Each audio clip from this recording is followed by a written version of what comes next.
powered by the Montana Television Network. This is the 10 o'clock news on KPAX, Montana's news leader. Good evening, I'm Kent Lutzen. The governor of Hawaii and emergency officials are apologizing for the panic and confusion that was caused after a false missile alert was issued Saturday. CBS News' Laura Podesta reports on the panic and how this happened. People in Hawaii ran for cover and some took shelter in manholes after a false alert sent to cell phones warned that a ballistic missile was headed toward the island Saturday morning. Nobody who we spoke to in the hotel, in the street, nobody had any idea what to do.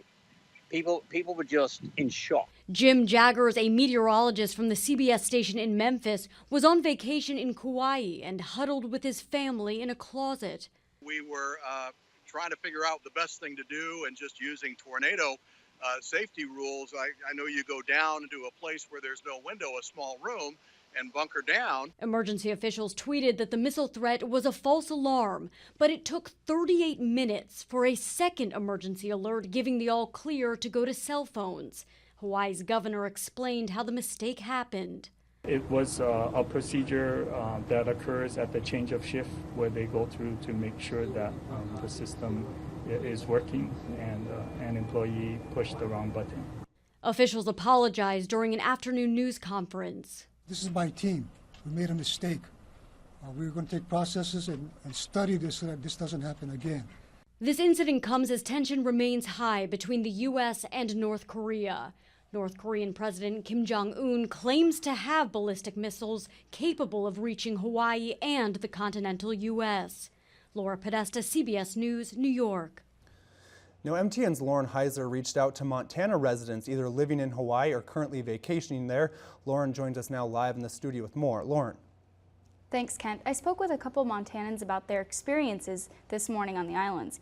They all said that despite the circumstances, they tried their best to stay calm when they heard a warning that a ballistic missile was headed towards them.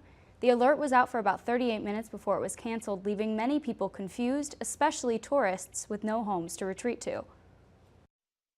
Oh my gosh, I don't even know how to begin to describe the emotions. I was like shaking. Me and my mom were both just like staring at each other. It was the scariest, like most real moment I've ever been in my entire life. I guess just being a tourist, I didn't have like my own home to go into or, you know, like my own hotel room to run to.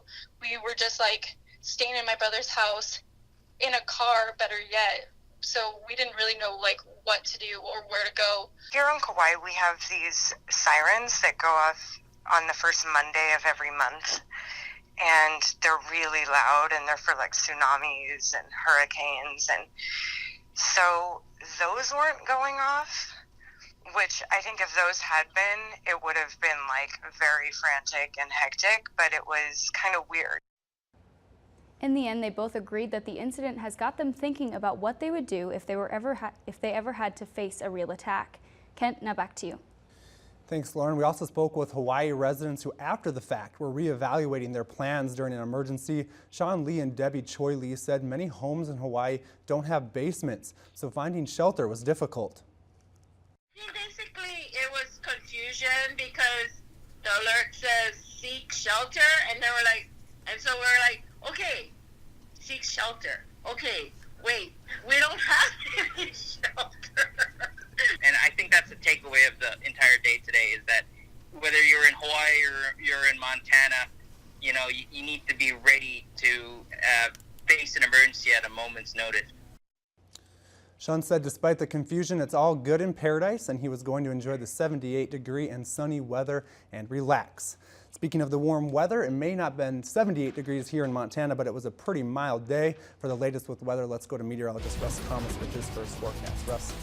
But it was a mild day. We saw temperatures in many spots hit the 40-degree mark and get even a little bit warmer than that. And those that didn't see that were at least in the mid to upper 30s. Satellite and radar image, we had a few snow showers early in the day in the eastern part of the state. Now we're looking mostly clear in all spots. Upper level ridges building. It's off to our west still, but you can notice how clear it is when you look into Oregon to Washington, even into Idaho. We look at our temperatures now. 35 for Missoula, 37 Hamilton, 31 degrees Polson, Sealy, 32 in Kalispell. Coming up, we'll let you know if these mild temperatures are going to hang around and if we have any snow in the future.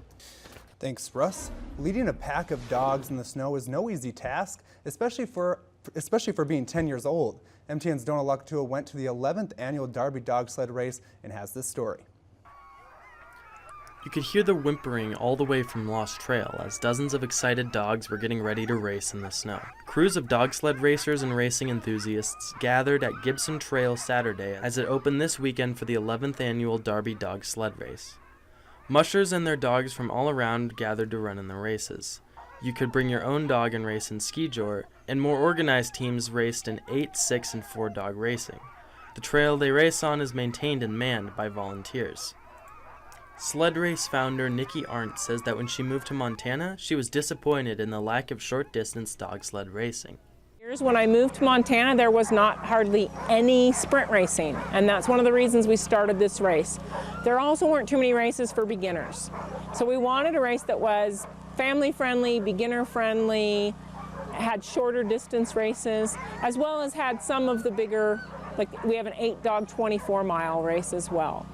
Arndt says that Bitterroot Mushers welcome anyone who's interested in learning how to dog sled, and that it's a different experience than any other winter sport. Now that the 4 and 6 dog sled racing teams are gone, it's finally quieted down a little bit. But we'll talk to one 3-dog racer who's a lot younger than you'd think. So this is Monster. She's my lead dog, and she's been my lead dog every year that I've been running. This is Diana. This is her first race. And she's super shy too. Monster's her mom. And then this is Tinkerbell.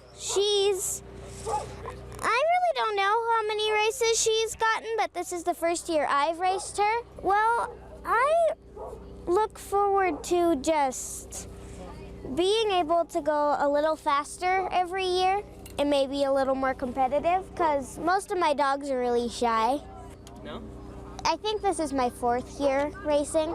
I'm happy to be here with my dogs and here in my favorite state, Montana, because I'm from Wyoming.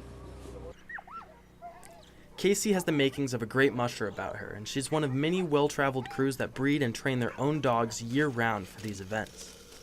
Donna Lakatua, MTN News, Lost Trail Pass. The Bitterroot Mushers are happy and willing to help people get involved and start mushing. This event continues tomorrow with skijoring starting at 9:30 and mushing at 10:30 in the morning. And Montana Outfitters Guides and Association held a conference today to talk about the conservation of wildlife and the fact that chronic wasting disease has arrived in Montana. Chronic wasting disease is not curable, and it's not a virus or a bacteria. Mule deer is the main source, but it can also be found in elk and whitetail. Fish, Wildlife, and Parks say they have conducted a 3-year high-priority surveillance plan around the state to monitor CWD. The Montana Outfitters and Guides Association president tells us it's important for all sportsmen and landowners to realize that this is something real. It's important for everybody to understand that conservation and protection of the wildlife is extremely important. And this particular issue could be devastating, not only for sportsmen, but also for communities. FWP said it's imperative that people report sightings of disease-looking animals so they can set up a management plan to take care of this problem. And second Saturdays of each month, people can get a tour of the governor's mansion for free. During the tour today, people were able to view and learn about World War I artifacts, which coincides with World War I display at the Montana Historical Society. Here at the mansion displayed photos of past Montana governors, Stewart, and his 3 daughters. People learned about how they did their part in helping with the war and home life in Helena. Because there's a lot of opportunity for my visitors to remember some of their family history. Today I had a 13-year-old boy tell me all about his family and how they came through the wars. I was glad to see that the family preserved those stories, but other families haven't. So coming to the mansion with their grandparents and their parents brings back a lot of people's memories. And back in Missoula, UC Ballroom at the University of Montana was filled with music and dance from all different cultures today for the art of diplomacy.